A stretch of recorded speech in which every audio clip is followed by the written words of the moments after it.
สบายดีเอซีมันจุกจุกคนมาพ่อกับส่องบ่าวแอน้อยแก้ววิชัยอีกคือเก่าเด้อพี่น้องเด้อมาพ่ออยู่พี่เด้อพี่น้องเด้อคอยสิได้มาครอบครัวหนึงเนาะที่อนาถาแห้งนี่แหละอยู่เพื่อนเพิ่นก็อยู่ในทุ่งนานี่แหละและบ่าวแอก็มาจากความแนะนำของเขาเจ้าบอกแล้วก็สิได้มาถามไถ่เบิ่งเพิ่นสิอยู่จังใดไปจังใดเนาะชีวิตการกินอยู่เพิ่นตอนนี้หั้นนะและบ่าวแอสิเข้าไป ถามมึงเพิ่นตัวจริงบัดนี้เนาะไปอีซีปะทุกคนปะเข้าไปถามมึงเพิ่นอยู่จังใดไปจังใดอีซีก็เกียมเข้าไปเบิ่งนํกันไปพังนํกันเด้อความเว้าความว่าเพิ่นสิว่าไปจังใดมื้อนี้บ่เองก็มาฮอดมาถึงแค่เฮือนหมดแหละแต่ยังบ่ทันได้เข้าไปหาเพิ่นบัดนี้ไปอีซีไปเข้าไปหาเพิ่นบัดนี้เด้มาฮอดเฮือนพุ่นแล้วด้อีซีทุกคนได้มาฮอดเฮือนเทิงชานพุ่นแล้วสำบายดี โดยมากับพ่อแม่ตู้พร้อมเนาะอยู่ในเฮือนนี่ดีแหละอันแม่ตู้หันเคยมาลิ้นน้ำลูกสาวบ่เคยมาลินน้ำเพิ่นโดยอันมือแม่ตู้เป็นจังจั่นนั่นน่ะคือว่าปู่มันเป็นหยังอยู่บ่อยู่ละเจ็ดขึ้นเคอขึ้นละท่าหาไม้ละแค่นแด้พออยู่ตะก้าวให้โดยคนนี้แต่เมื่อกี้มันยังถึกนะบ่ได้ชื่อพี่สั่งบ่ได้ชื่อบ่แม่นเป็นหูเดือนบ่คือเขาว่าเนาะบ่เห็นเป็นหัวเดินมันเจ็บอยู่พี่นี่เจ็บนครตะโดก้าวยแดงหุ่นโดยค่อยท่าหาไม้ได้อันนี้นั่นอืมมันจังโยกลงห้าวนี้นะได้6มื้อนี้แหละโดยมันแวบแน่ละบ่นี่เป้ามันแวบละได้อันนี้โดยตะกี้หันสิตึงกว่านี้ได้นี่เนาะตึงแล้วจนค่อยอยู่โดยเจ็บบัดนี้ก็สิเข้าผู้เรื่องเนาะบัดนี้สิมาฮอดมาถึง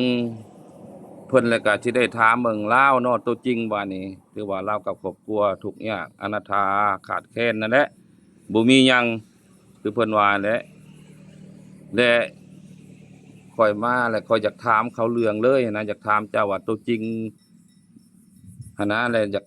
ให้เจ้าตอบสู่ FC ฟังสู่ผู้ใหญ่ใจบุญเพิ่นฟังและปัจจุบันนี้หันเจ้าอยู่ในเฮือนนี่เจ้าอยู่กับลูกน้อย2คนบ่อยู่กับลูก2 คนโดยเพิ่นไปไสเลยเพิ่นไปลิ้นแล้วเพิ่นบ่อยู่แล้วโดยแต่ว่าลูกเจ้ารวมหมดแล้วมีจักคนมี3 คน3คนและผู้กกหั่นน่ะเพิ่นไปทางใดเพิ่นไปสู่ลูกหาแม่แล้วโดยเพิ่นไปเอาเมียเอาในปีนี้บ่เพิ่นหังก็เอาปีนี้ยังบ่ได้แต่งฮีตแต่งคองแล้วเนาะมีฮีตมีคองยังบ่มีเงินไปแต่งว่าจังซั่นเนาะแม่ก็ยังทุกข์นี่คือว่าแล้วยังหาเงินซื้อข้าวซื้อน้ำกินชูลูกอยู่นำในเฮือนนี่ก็พอแห้งแหละเนาะเพื่อสิไปหาเงินขาดองอีกปาตัวบ่ง่ายอีกก็เฮามีก้อนทรัพย์ดับทุนไว้แต่เมื่อกี้ก็แน่มีสิ่งของบ่งัวควายเนาะยังสิได้ค้าได้ขายไปนี่ก็มีแต่รับโทษไว้อยู่หั่นแหละเนาะรับหนี้รับสินไว้อยู่นี่แหละจะกินได้แหละมีแต่ขอนำเพิ่นแหละทางดอกทางชั้นก็ยังบ่ทันมีเหมือนตอนนั้นแหละเอามีครับจังไปแต่งมีแต่ไปบอกไปครอบเพิ่นนั่นละและคือพ่อแม่เฮาตะเก้าโดยพ่อแม่เฮาตะเก้าชื่อมีเนาะจังไปคอจังแต่งอันนี้สิเขาเอากันก่อนโดยหาได้จังแต่งและบัดนี้เนาะเจ้าอยู่กับลูกน้อย2คนแหละพออยากถามว่าการเฮ็ดไร่ทำนาเฮาในปีนี้ตัวแล้วไปแล้วนี่นะถือว่าก็มีแต่เอื้อยน้องบ่มาช่วยให้น้องซอยคันให้ไถนาให้ก็มีแต่เอื้อยแต่น้องเนาะให้น้องเขาว่าลูกผู้อยู่นำนี่ก็ยังน้อยเนาะยังเฮ็ดยังบ่ได้เฮ็ดนำบ่ได้แม่นแหละอาศัยว่าลูกชายกับเพิ่นก็ท่าว่าแล้วอยู่เฮือนเมียเพิ่นจังมาช่วยเนาะคันท่าบ่แล้วอยู่พุ่นเพิ่นก็สิมาบ่ได้ก็มาเฮ็ดแต่นำแม่หลายเพิ่นยันผิดใจบ่เฒ่าไม่นายเนาะว่านี่แม่นนั่นแหละถือว่าดำแล้วสำเร็จหมดเลยเนาะเขาก็โอ้ยมันก็งามดีๆนี่เขียวคักอะดิของเจ้าบ่นี่แม่นบ่ของเขาหมดได้โดยก็คิดว่าหมดได้นี่ของบ่ไร่อันนี้ของโดยของเจ้าได้ทางใดภาคทางพุทธบ่ทางเบิ่งนั้นน่าสิไปเฮ้อฮอดบ่15ให้มง14นาเฮ้อโดยและนา14 15ให้นะหั่นคันปีมันเป็นให้ได้บ่จัก20ศอกนี่มันเป็นเฮ้อล่ะได้20ศอกปีนั้นบ่เป็นเฮ้อบ่เป็นเพเป็นภาคก็ได้มีมง10 เฮ็ดที่2ช่อง โดยคำปีใดมันเป็นเพี้ยเป็นปากแบบเขามันก็บ่สมบูรณ์เนี่ยก็ได้บ่หลายเนาะก็ได้น้อยก็บ่คุ้มกินอีกบัดนี้เนาะ กุ้มกิน โดยก็ว่าผ้าผลส่งให้เฮาก็มีทุนมีฮอดไปซื้อปุ๋ยมาใส่เบิดมันงามเบิดสิได้ครับหลายแหน่เนาะอันนี้เพิ่นเฮาเพิ่นเงินคำกำแก้วก็มันบ่มีเนาะและพออยากถามว่าชีวิตการกินอยู่ซุมื้อนี้พากันหาหยังอันมาเลี้ยงลูกเลี้ยงเต้าสู่กันกินในเฮือน ลูกค่ะ หาปูหาปลาบ่ ปูหาปลาเสเบ็ดเสกลาง เออ นั่นแหละ ส่วนหลายก็สิหน่อไม้ได้ปรากฏอันนี้ แม่แหละหน่อไม้ มาสู่กันกินเนาะ แม่นแหละ โดยนี่แหละไอ้ชีทุกคนในเราก็เว้าความจริงออกสู่ฟังนี่แหละเราก็มาถามเราตัวจริงข่อยก็ได้จากความแนะนำเขาเจ้ามาให้มาถ่ายทำเรานี่แหละเพราะว่าครอบครัวเราก็อนาถาแล้วก็ยอมให้ทายเราก็ทุกข์เราว่าจังได๋บ่มีนี่แหละนี่อยากขอความช่วยเหลือเราว่าก็ได้มาถ่ายทำเราลงไปถ้าว่าผู้ใหญ่ใจบุญคือเห็นเนาะอีดูชงชานเราก็อยากช่วยเหลือเราก็ติดต่อมาทั้งเพจบ่าวแอน้อยแก้ววิชัยนี่ก็ได้ โทรมาก็ได้เด้อเอชีเฮาแต่ละมุงละบอนก็อยากสนับสนุนเราอยากประกอบส่วนช่วยเหลือเราก็ได้บ่เป็นหยังเด้อนี่แหละครอบครัวลืมถามชื่อแล้วเนี่ยยันเอชีถามน่ะชื่อเจ้าว่าจังไดก็ ชื่อถอน ทอนโดยนี่แหละชื่อทอนเอชีทุกคนเลยนี่แหละเฮือนเพิ่นก็นี่แหละกายหัวครัวมาก็สิเห็นนี่แหละนี่ข้างเบื้องทางตะวันตกคำว่า ตรง ชี ใต้นางคำใต้แล้ว โดยก็เฮาสิขึ้นอาจจะพรก็อยู่เบื้องซ้ายเนาะ โดย ก็เฮาสิมาแต่อาจจะพรอยู่เบื้องขวา โดย แค่ใกล้ห้วยพนอมนี่แหละอีทุกคนนี่แหละเพิ่นก็สู้ชีวิตกันกินอยู่กับลูกกับเต้าอยู่นี่แหละถือว่า ในครอบครัวเพิ่นหันถือว่าผัวบ่ทันได้ปะเพิ่นไปหลายปีแล้วแม่นบ่ โดย แล้วจักปีเด้อฮอดแล้วบ่15 ปี ฮอด14-15 ปีแล้ว แม่นเลยฮอดเลยเนาะเท่าไชัยนี่ จากแล้วเขาก็บ่จื้อแล้วเฮ้ย เท่าไชัยนี่ฮอด เท่าละมาอันนี้เด็ก ฮอดบ่21ปี 21ปีเข้า โดย21ปีแล้วเนาะเท่าไชัยนี่หั่นสมมุติว่า สิฮอดพุ่นแหละ ผัวเจ้าปะเจ้าไปนี่10ปลายปีแล้วเพื่อนหลังนี้ก็บ่แม่นแต่ผัวอยู่นำบ่นี่พากันตั้งนี่ ตาเพชรโพต้องบิดพุ่นเลย โดยคิดมาเบิ่งนี่มันก็ระดับ10ปลายปีแล้วเบิ่งนู่นเนี่ยอันมุงหยังอันนี้น่ะดินคอได้เนาะ ขอ จนมันหักมันเพได้พี่น้องเอ้ยเขาว่าแล้วก็มันดอกเลยนะนี่เบิ่งดูนี่ กายจะมันพุ่นมาเลยบ่กล้าอยู่ เบิ่งอันสิญัวเปไม้เพิ่นเนี่ยค่อยเบิ่งนี่มีแต่บนดอกนำเลยนี่ถือว่าบัดนี้ค่อยมาสิมาถามเจ้าตัวจริงเนาะปัจจุบันเนี่ยสมมุติว่าคำมันได้อะนะคำมันบ่ได้ก็บ่ให้ว่ากันเด้อสิ่งที่เจ้าต้องการแฮงในครอบครัวเจ้านี่เจ้าอยากได้ตัวใดแฮงกว่าหมู่ ยายบนอยู่บนเศร้านั่นแหละเฮินชาตินั่นแหละ โดยถือว่าบ่อนสิ่งต้องการกว่าหมู่แล้วแม่นเฮือนเนาะ เดี๋ยว ได้เฮือนอยู่เฮือนเช่าแล้วก็สิใครแหน่เนาะ เดี๋ยวได้บ่ เฮาได้บนส้นพ้นว่าซั่นซะ เดี๋ยวใครแม่ผู้เป็นแม่กับฟื้นจักสิว่าในใดแล้วขึ้นเป็นช่วย โดย โอ้ย โดย นบ อืม ผู้เป็นแม่ได้ได้ คือว่า ลูกเป็นผู้ช่วยล่ะ ให้หน้าตะกร้านี่ก็คือเพิ่นเว้าสู่ฟังเลยอีทุกคนเลย อันบอนเฮือนเพิ่นตั้งนี่ถือว่าบ่แม่นดินเพิ่นเองอีกได้นี่เนาะ คอน้ำเอ้ ขอย น้ำเอ้ยอยู่ ถือว่า แม่เป็นผู้ขอเฮ้อ โดย ถ้าก็อีดูจงจานละปันเถอะ โดยมาอยู่นี่ก็บ่แม่นแต่วัดแต่ดินได้เอ้ยน้องอันให้ความช่วยเหลือน้อง เฮือนเขาเจ้าก็ได้ปลูกให้อีกได้อันเด้ๆเฮือนเพิ่นน่ะเห็นบ่นี่เฮือนน้อยนี่ก็เหมือนเอื้อยเหมือนน้องเลยนี่เนาะปลูกย่อให้เพิ่นนี่ เอ้ยมันน้องบุเคอ โดยอืมนี่แหละเอ้ยน้องเฮาปะทิ่มกันบ่ได้เนาะ เยอะ ต้องได้ช่วยเหลือกัน อ้าวไอ้ที่ แต่ว่า กว่านี้ไผก็บ่มี แนวสิ่งที่เฮาช่วยเหลือได้เนาะ นะ ช่วยเหลือได้และแนวเฮ็ดเฮือนบ่เฮ็ดหั่นเฮ็ดนี่สมมุติว่าเป็นเงินคำกำแก้วนี่สิช่วยเหลือบ่ได้เด้เนาะสมมุติว่าให้ได้ก็ซ้ำเฮาให้เด้สมมุติว่าสิซ่า500ปานนั้นเด้เนาะนิดหน่อยเด้มันก็จะกุมไผกุมมันได้บัดนี้เนาะครอบครัวไผครอบครัวมันเลยแม่นแหละนี่แหละพี่น้อง FC ทุกคนเลยมาเห็นก็ลำบากว่าโอ้ยเป็นตาสงสาร สงสารเพิ่นนี่แหละอันลืมถามอายุเราก็เจ้าได้จักปีเลยเด้อ โย40เข้ามา 40ปีแล้วเนาะก็ลูกก็21ปีแล้วเจ้าก็40ปีมาแล้วนี่แหละ มันยังบ่ฮอดแท้40 39 39บ่ 39ปีปลาย สิถือว่าหมดอันมาเข้านี่แม่นฮอดเนาะ โดย อืมถือว่าคือเมตู้นี่ก็เจ้าก็อันอยู่อันกับลูกบ่ซุมื้อนี่ก็ดี อยู่กับลูกใช่ล่ะ โดย เล่ๆเล่ๆบุจักวิชังหาชังแหละ โดย บ่ได้ล่ะ โดยสมมุติให้นาตะกร้าหันก็มีแต่ลูกชายหลานและเนาะพาเฮ็ดพาไป เขาได้แต่ผ้าเฮ็ดหน้า และ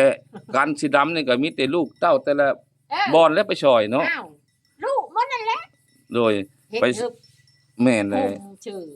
แม่นและนี่แหละ ซอย อีทีทุกคนเลย คือกันกับอันแม่ตู้ผู้นั่งนี่ก็เป็นแม่ของนางถอนนี้ แต่ว่าเพิ่นก็ ถ้าว่าได้ อยู่ ไป ผู้เดียวก็แม่นเพราะว่าลูกเต้านั่นก็ออกเฮือนออกซ่านหมดแล้วคือนางถอนนี่ก็เพิ่นก็อยู่ผู้เดียวนี่หลายปีแล้วเนาะบัดนี้แม่ก็แม่ตู้นั่นก็ผัวมันก็สิสูญเสียไปก็บ่แม่น 2-3 ปีแล้วบ่ 3ปีเข้า สามปีได้เนาะ ชงปี 2ปี โดย ปลาย ชงปีปลาย โดย ยังหมด3ปีแล้วพอดีเดือนชงปีเดือน4นั่นล่ะสิเดือน4ปีฮอด4ปีเดือน บ่ถ้าฮอด3ปีฮอดเดือน4นะ3ปี 4อันนี้ก็ได้2ปีปลาย น้ำแกงขึ้นให้แล้วนี่บ่แม่นยังอยู่นี่เพียงแอวหั่นบ่นี่ เพลง โย เอ๋ ก อย่าง บ้องหั่นน่ะ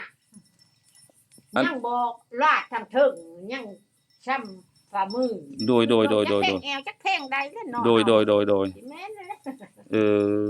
โดย มันก็จะน้ำท่วมไปจนปบไปอยู่น้ำ ถือว่าอันตอนน้ำขึ้นนั้นก็หนีไปอันพุ่นแล้วปบไปอยู่อันน้ำเอื้อยไอ้น้องพุ่นแล้วเนาะไปเพิ่งพาใช้อยู่พุ่นแล้ว น้อ เนาะ งป่าใส่ไอ้น้องพ้น น้ำโยมแล้วจะได้ลงมานี่เนาะ เด้อ จักคืนเพิ่นจังได้วิทย์นี่ เดี๋ยว2คืน 2คืนได้เนาะ2คืนกับ2มื้อบ่ เด้อ น้ำขึ้นมางวดนี้ คือมื้อวานมื้อชื่อนี่วันนี้เขาว่าเกือบสิขึ้นอีกว่ะ วันชื่อนี้เกือบคืนอีก เขาว่าจุลูขึ้นมาเลยได้คืออันหน้าพ่ออีคอนน่ะก็น้องพิมานเพิ่นน่ะก็กวังอยู่ได้มื้อวานนี่ เดี๋ยวว่าเก็บเก็บของว่าสิได้ฮุบอีกแล้วอ่ะ โดยนี่แหละเอชีทุกคนได้คอยก็ได้มาถามไทยเพิ่นเนาะตัวจริงให้เอชีเห็นนำเพิ่นก็เว้าความจริงออกจากใจเพิ่นได้เอชีเอ้ยก็ยอมว่าเพิ่นว่าทุกข์เพิ่นว่าทุกข์ก็ดีหาหยังก็บ่ได้สู้ชีวิตมากับลูกนี่เกือบสิบ่อยากรอดแล้วเพิ่นว่าหาหั่นหานี่ขายหน่อไม้หน่อมันนั่นแหละเนาะขายปรับลูกไปใส่เบ็ด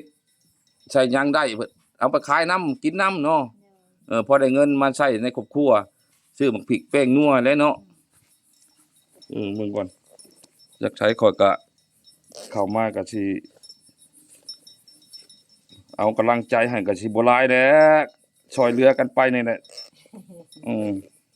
จักใช้เลย เบิ่งเงินให้เพิ่นก่อนพอได้ซื้อบักพริกแป้งนัว มีผู้ยืนนะสาธุแหละมีผู้ยืนเท่าใดก็ดิสิจ้า5ชีพก็ดิเท่าใดก็ถูกแหละ เด้อค่อยช่วยเหลือ ขอบใจเด้อ โดยขอบใจอีกทีแน่ขอบมกขอบใจซะเนาะ ขอบใจหลายๆเด้อที่มาเบิ่งแย่งครอบครัวน้องนุ้งนี่แหละทุกอย่างและบ่มีเงินคำกับแก้วนั่นได้อยู่กับลูกกับเต้านี่แหละเฮ็ดนั่นได้มัน โดยเพิ่นก็เว้าออก มันบ่มีผู้เพิ่งพาอาศัยเลย โดย ใจคอกับเพิ่นเทเลย โดย อยู่กับลูก2คนนั่นแหละ นี่แหละเอชีทุกคนเลยเพิ่นก็เว้าไปหลายกับเพิ่นตามใจเพิ่นก็แค้นเพิ่นก็บ่มีคือเว้าแหละเพิ่นก็ทุกข์ก็ดีถือว่าหาเงินก็ซื้อบักพริกแป้งงัวก็ขายปูขายปลาลูกบ่หาได้ซำใดก็ได้ขายก็แบ่งกินแหน่ขายแหน่ก็พอได้ซื้อบักพริกแป้งงัวมากิน เพิ่งพาอาศัยเลยได้ใช้ผู้พ่อกับเพิ่นไปย่าง โดย เพิ่งพาอาศัยเลย โดยเพิ่นว่าเอ้ยไอ้น้องก็ขอบภัยความมันเลยเนาะก็เว้าใส่แม่ก็ แม่กระเท่า แม่ก็เฒ่าบัดนี้คือเลากับผัวเลาก็เสียแล้วก็ เพิ่งพอ โดย ง่ายก็อ้ายสี โดย บ่มีผู้เพิ่งพาอาศัย โดย บ่มีผู้ นี่อยู่ไอ้น้อง อืม ได้ใส่กับครอบครัวไปเอิ้นชาติมัน โดย เด้อแม่ตู้เด้อนี่คอย นั่นแหละ ก็บ่หลายแล้วของฝากให้แม่ตู้นี่ก็พอได้ซื้อยาชักขะหมากเจ้าซื้อผู้ซื้อหยังเขียวเด้อแม่ตู้เด้อ ร่ำรวยเด้อ โดย สาธุ โดยป้ามันนี่สิขออนุญาตขึ้นไปถ่ายเบิ่งทางเฮือนอยากให้ FC เห็นนํเฮือนนี่พอได้ FC เบิ่งนำหั่นนะว่าเฮานี่ทุกข์อีหลีบ่มีอีหลีเฮือนชานลานแป้นก็ให้ FC เห็นนํทุกหม่องทุกบอนหั่นนะ โลด นี่แหละเฮือนชานลานแป้นเพิ่นก็นี่แหละ FC ทุกคนเลยนี่พา FC ย่างเลาะเบิ่งก่อนนี่พากระจาด ตาแล้ว เป็นพากระจาดพี่น้องเอ้ยนี่ และน้ำโก กะคุกะเปื่อยไปนำได้พากระจาดกะอันนี้สิเป็นอันทางเฮือนครัวเพิ่นนี่นี่ว้าตัวตารางกับของน้ำแกงหากระบกวิทย์เนาะมันก็เปื้อนเปื้ออยู่นำมื้อนี้นี่แหละ FC ทุกคนได้เห็นนำไปมานี่ขึ้นเทิงเฮือนเพิ่นมานี่ขออนุญาตบัดคำเด้อทางผู้เจ้าเฮือนเพิ่นนี่แหละนี่เห็นบ่ FC ทุกคนเลยก็อยากบ่ยุมยิแน่แหละเฮือนน้อยเนาะสิ่งของเพิ่นก็คือจังนี้แหละ FC ทุกคนเลยได้ใต้หม้อไฟนี่บ่กลางคืนมา ใต้หม้อไฟนี่แหละกลางคืน โดย ใต้ ยัง ก็พอแต่ได้แต่กินข้าวอิ่ม โดย ก็หมด ถือว่าเจ้ายังบ่ได้เอาไผเขาซะเนาะบ่มีไฟเนาะ บ่มีไฟ โดยป้าตัวน่ะคือบ่รู้มื้อแหละนี่สังกะสีบ่นอนนี่ อืม ป้าตัวจนเอาพยางมาขัง เอาพยางข้าง เอาเพดานยางนี่โตงไว้อีกเด้อนี่เนาะ อืม โตงมันก็บ่อยู่แล้วนี่ฝนตกลงมานี่มันก็ซอดลงมานี่ก็มันก็ตกใส่พยางนี่พยางมันก็สิรับน้ำหนักบ่ได้มันก็สิว้าลงมาใส่บ่อนนี่คือเก่าต้องแห้งไป ตัว ตักเอาน้ เบิ่งดูนี่ ำตกบ่แห้ง เห็นบ่ไอ้ที่ทุกคนนี่สังกะสีเพิ่นนี่ขาดลุลงมาแล้วนี่ผู้มีแต่บ่อนซอดบ่อนหัวกำพลโต๊ะนี่ก็สิได้อันกู้ไว้แล้วนี่เนาะ ฝตก เสื้อนอน เว้น บ่อยู่บ่นอนนำมื้อนี้นี่ ฝนตกมาแห้ง โดยมากก็ได้หนังแล้ฝนหญ้าแล้จะ โดยเอ้าสิออกเบิ่งทางนอกนี่ก่อนเด้อขออนุญาตบัตรคำเด้อนี่นะนี่เบิ่งรูปผาเฮือนผาซ่านพุ่นนี่ผากระจาดหักนี่มันดอกมันได้เชียนี่น่ะผู้เปื่อยมันได้เดี๋ยวเฮือนเพิ่นก็ใกล้ทางรถดอกได้รถแล่นก็อยู่ในทงหน้านี่รถอีเชียเป็นเฮือนครัวเพิ่นได้นี่นะมีหยังอันนี้หม้อแกงน่ะเพิ่นก็ดังไฟอยู่นี่ประกันแต่งอยู่ครัวกินกับลูกเพิ่นก็ในเฮือนครัวนี่แหละกับลูกชายน้อยเพิ่น2 คนตอนนี้ลูกชายน้อยเพิ่นชงชัยยันประหาใส่เบ็ดแล้วบ่จักเนาะนี่แหละอีทีทุกคนได้นี่แหละเฮ็ดนำกันนี่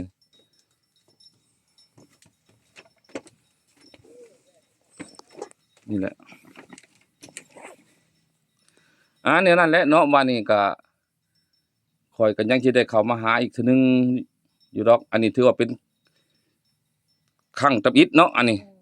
ข่อยก็ได้ยินจากคำแนะนำของเขาบอกข่อยจะเข้ามาเบิ่งตัวจริงกับแม่นนั่นดิจมเขาเว้าดีเด้ว่าเราใช้ชีวิตกันอยู่กับลูกน้อย2 คนว่าซั่น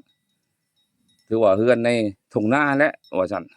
ได้ข่อยจังเข้ามาหานี่นะนี่ก็มื้อหน้าข่อยยังสิเข้ามาหาเจ้าใหม่อีกเด้อโดยมีแต่ตอนนี้หั่นก็ข่อยก็สิได้กลับบ้านกลับช่องมีแต่เจ้าก็สู้ๆเด้อชีวิตก็กินอยู่กับลูกกับเต้าก็พากันเซาะกันหามาได้หยังก็พากันกินนี่แหละสู้ชีวิตเฮาไปนี่แหละให้บ่ให้คิดนู่นคิดนี่มีแต่ว่าโอ้แนวใดเฮาลูกเต้าเฮาสิได้อยู่ได้กิน